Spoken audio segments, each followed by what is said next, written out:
노동법 실무.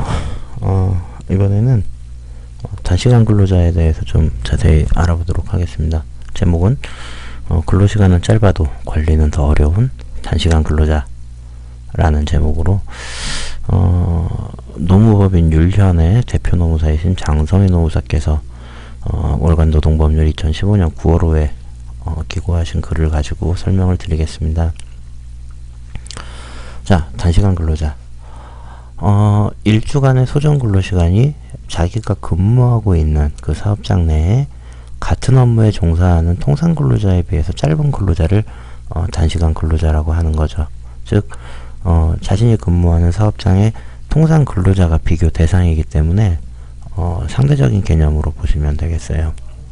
그러니까 예를 들어서 일주에 35시간을 근무하는 근로자가 있다고 치면 근데 이 근로자와 사업장 안에서 같은 업무를 하는 근로자 대부분이 주 40시간 근무한다라고 하면 이 사람은 단시간 근로자가 되는 거죠. 근데 그 같이 근로하는 같은 업무를 하는 근로자의 대부분이 똑같이 일주 35시간을 근무하고 있다라고 하면 이 사람은 단시간 근로자가 아닌 게 되는 거죠. 이제 그런 차이가 있다라고 하는 거 알아두시고요. 자, 두 번째. 자, 단시간 근로자한테도 근로기준법이 그럼 똑같이 적용이 되느냐? 원칙적으로 근로기준법 관련된 규정이 다 적용이 됩니다. 근데 차이가 있다라고 하면 그냥 쉽게 통상 근로자라고 할게요. 해당 사업장에서 같은 업무에 종사하는 통상 근로자, 그냥 줄여서 통상 근로자라고 하면 이 통상 근로자의 근로시간을 기준으로 산정된 그 비율에 따라서 결정을 해주면 된다. 그리고 또 예외적으로 일주의 소정 근로시간이 15시간 미만인 근로자가 있다라고 하면 그 사람들은 주휴일, 그 다음에 연차휴가 이런 근로기준법의 일부 조항하고 그 다음에 퇴직급여 이게 적용이 되지 않습니다. 자, 그 다음에 자, 단시간 근로자에 대해서는 근무하는 날짜, 그 다음에 근무 시작, 종료 시간을 근로계약서에 다 명시를 해야 되느냐. 자, 이 부분은 자, 모든 근로자를 채용할 때 사용자는요, 임금, 근로시간, 휴일, 휴가, 뭐 취업 장소, 그 다음에 하는 업무 이런 것들을 서면으로 명시해서 교부하는 게 원칙이고요. 그리고 기간제 근로자나 단시간 근로자, 그러니까 상대적으로 더 취약한 근로자를 채용할 때는요, 조건이 더 까다로워집니다. 그래서 단시간 근로자에 대해서 근로계약을 체결할 때는 앞서 말씀드렸던 뭐 계약 기간, 그 다음에 뭐 근로시간, 휴게시간, 뭐 임금, 뭐 휴일, 휴가, 취업 장소, 그리고 종사할 업무 이런 것뿐만 아니라 근무일, 그 다음에 근무일별로 근로하는 시간 이것까지 서면으로 명시를 해줘야 된다고 그래요. 그 다음에 이 단시간 근로자들의 임금은 어떻게 산정할 거냐. 자, 기본은 시간급으로 산정하는 게 원칙입니다. 그래서 시간급에다가 그 하루의 소정 근로시간, 뭐 단시간 근로자니까 4시간 일하기로 했다 그러면 그 4시간을 곱한 그 금액이 1급 통상임금이 되는 거고요. 그 1급 통상임금이 이제 주휴일, 뭐 연차휴가에 대한 보상 기준이 되는 거겠죠. 근데 이제 만약에 일당 기준으로 얼마를 주고 있었다라고 하면 이제 계산이 또 헷갈리잖아요. 그거를 이제 시간급을 다시 이제 계산을 해봐야겠죠. 그러면은 그 하루의 소정 근로 시간으로 나눈 금액이 시간급이 된다라고 이제 보시면 되겠어요. 자, 1일 소정 근로 시간을 그럼 어떻게 구할 거냐?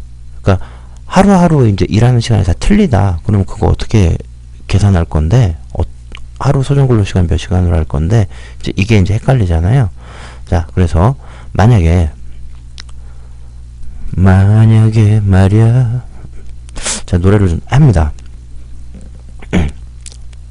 자, 매일 출근하는 것도 아니고 월요일은 6시간, 화요일 6시간, 뭐 금요일 8시간 해서 일주일에 3일 일하면서 일주 20시간 일하고 요일도 요일별로 근로시간도 제각각이다라고 하면 이런 경우는요, 그 1일 소정 근로시간은 산정사유가 발생하기 이전에 4주 동안의 소정 근로시간을 같은 기간 통상 근로자의 총 소정 근로 일수로 나눠서 산정을 해요.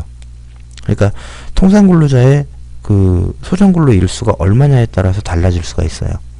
두 개를 볼게요. 하나는 단시간 근로자의 일주 소정 근로시간이 20시간이에요. 그리고 통상 근로자는 주 5일 근무하고 있다라고 하면, 자, 20시간 곱하기 4주죠. 그리고 이거를 통상 근로자 일수로 나눠주는 거잖아요. 5일 곱하기 4주 하면 20으로 나누니까 4시간이 됩니다. 그러면 이 사람의 하루 소정 근로시간은 4시간이 되는 거죠. 근데 단시간 근로자의 일주 소정 근로시간은 30시간, 죄송합니다. 20시간입니다. 20시간이고 통상 근로자는 6일 근로하고 있다 그러면, 자, 20 곱하기 4주, 20시간 곱하기 4주, 이거를 통상 근로자 근로 일수로 나눠야 되죠. 6일이라고 있으니까 그거의 4주. 그러면 요 경우에는 단시간 근로자의 소정 근로시간은 3.3시간이 되는 거죠. 즉 사업장에서 통상 근로자가 며칠을 통상적으로 일하고 있느냐에 따라서 달라진다는 겁니다. 자, 단시간 근로자한테 주휴일을 유급으로 부여해야 되느냐, 요 부분은요.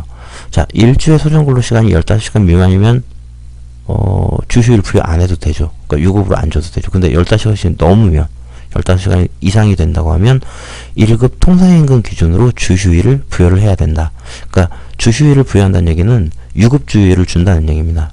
일은 안 하지만 월급은, 그 임금은 거기에 들어가는 거죠. 자, 통상 주 5일 40시간 근무하는 사업장이 있고요. 단시간 근로자가 하루에 6시간씩 5일을 근무했어요. 그러면은 주 30시간 근무한 거죠. 그럼 하루의 소정 근로 시간은 30시간 곱하기 4주, 그리고 5 곱하기 4주가 되니까 20일로 나누는 거죠.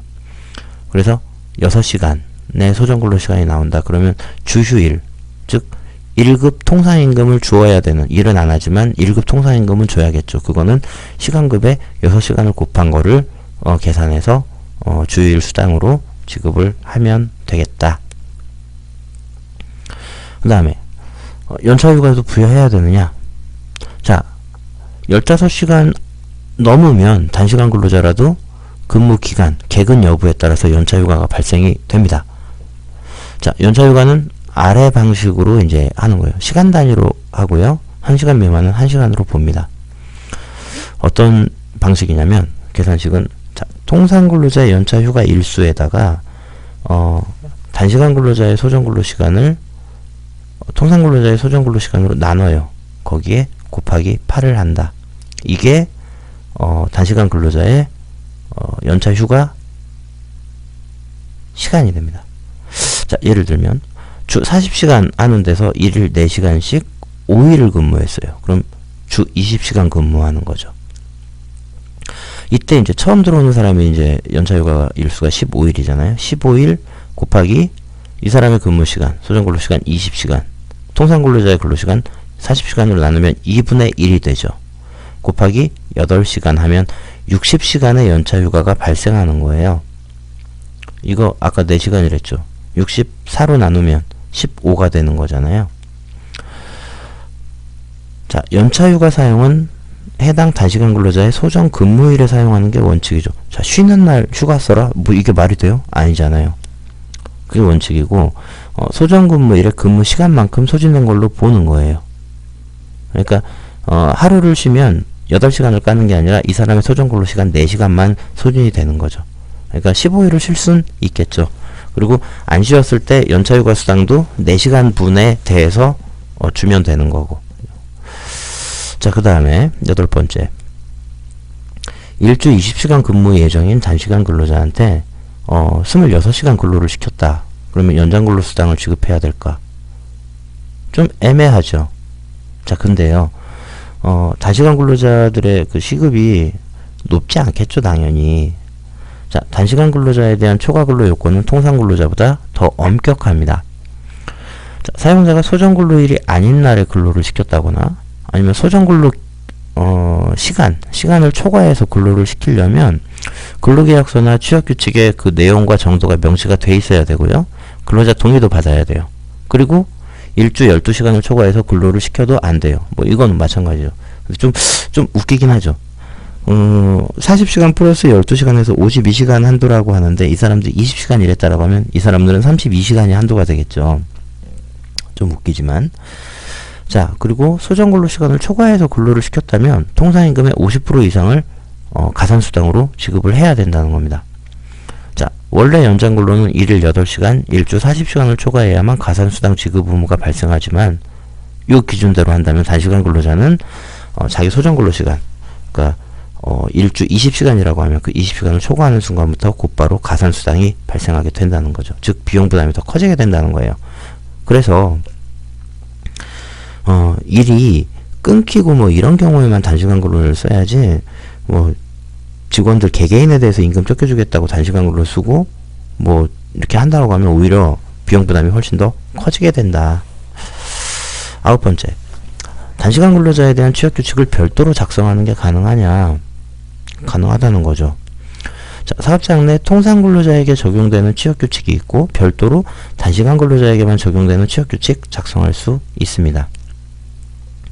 그리고 별도로 만약에 취업 규칙을 작성하지 않았다라고 하면 통상 근로자한테 적용되는 취업 규칙을 똑같이 적용해요. 하는데 그렇다고 하더라도 그 취업 규칙에다가 단시간 근로자에 대해서 뭐 적용을 배제한다, 아니면 뭐 다르게 적용한다, 이렇게 규정을 두는 경우엔 그것도 인정을 하고 있다. 그래서 두 개를 만들 수도 있고 하나에다가 별개 조항으로 넣거나 뭐 예외 조항을 만들거나 뭐 이렇게 배제하거나 뭐 이렇게 하는 것도 가능하다. 10번째, 단시간 근로자한테 생리휴가나 산전휴가를 줄 때도 연차휴가와 동일하게 통상 근로자에 비례해서 주면 될까? 자, 보면요. 자, 생리휴가나 산전휴가, 뭐 통상 근로자 생리휴가 한 달에 한 번 주니까 저기 단시간 근로자는 그거 깎아서 준다? 산전휴가 통상 근로자 90일 주는데 단시간 근로자 절반이라니까 45일만 준다? 사람은 똑같은 존재인데. 자, 통상 근로자의 근로시간에 비례해서 부여하는 게 아니라 동등하게 일 단위로 부여를 해야 된다. 즉, 주 20시간 근무한다고 해서 90일의 산전휴가를 45일로 줄 수는 없는 거다라는 거죠. 자, 그리고 자, 산전휴가 90일 중에서 60일은 유급 부여가 원칙이죠. 그렇기 때문에 시간급의 1일 소정근로시간을 곱해서 그거에 60일을 곱한 금액을 산전후 휴가수당으로 지급을 해야 된다. 자, 시급이 6,000원이고 1일 소정근로시간 5시간이다. 이 사람에 대해서는 6,000원 곱하기 5시간 곱하기 60일 해서 180만원 지급을 해야 된다는 겁니다. 자, 11번째, 단시간 근로자로 2년 이상 고용을 했다. 그러면 기간제법에 따라서 정규직으로 전환됐다고 간주를 하는 거냐? 단시간 근로자로 기간제로 계약을 체결했는데 2년이 넘었어요. 그러면 정규직 전환이 됐다고 보는 거죠. 근데 단시간 근로자로 계속 일했으니까 무기계약직이잖아요. 무기계약 단시간 근로자가 되는 거죠. 다만 일주 소정 근로시간이 15시간 미만이라면 요 적용을 배제하고 있습니다. 2년에서 제외가 돼요. 그냥 15시간 미만으로 그 계약기간 초과해서 그냥 하고 그 기간이 지나면 뭐 이렇게 무기계약직이 됐다고 보지 않는 거죠. 그 다음에 12번째, 자, 일주 40시간 정상 근무하다가 유가기 근로시간 단축 근무로 전환을 했어요. 그랬다가 1년간 근무하고 퇴사를 했어요. 그러면 평균임금 산정할 때 어떻게 할까? 퇴직금 줄 때. 자, 유가기 근로시간 단축 근무했으니까 임금 줄었겠죠. 그걸로 해야 되냐? 아니냐? 자, 남녀고용평등법 제19조의 3, 제4항에 보면요. 유가기 근로시간 단축 근로자에 대한 평균임금을 산정할 때는 그 기간을 제외하도록 하고 있습니다. 따라서 유가기 근로시간 단축 근무로 단시간 근로를 했다고 해서 퇴직금에 대한 불이익은 발생하지 않는 거죠. 그렇게 주면 안 된다는 겁니다. 자, 근데 이 경우를 제외한 단시간 근로는 법적인 보호장치가 없습니다. 그러니까 유가기 근로시간 단축 외에는 법적인 보호장치가 없어요. 그래서 최종 퇴사 시점 이전 3개월간에 지급된 임금 총액 기준으로 퇴직금을 산정하기 때문에 평균임금이 낮아졌다라고 하면 전체 퇴직금이 낮아지는 그런 불이익이 발생할 수 있다라고 하는 거 근로자분들은 주의를 하셔야 되겠습니다. 자, 여기까지 단시간 근로자에 대한 내용 살펴보았습니다. 수고하셨습니다.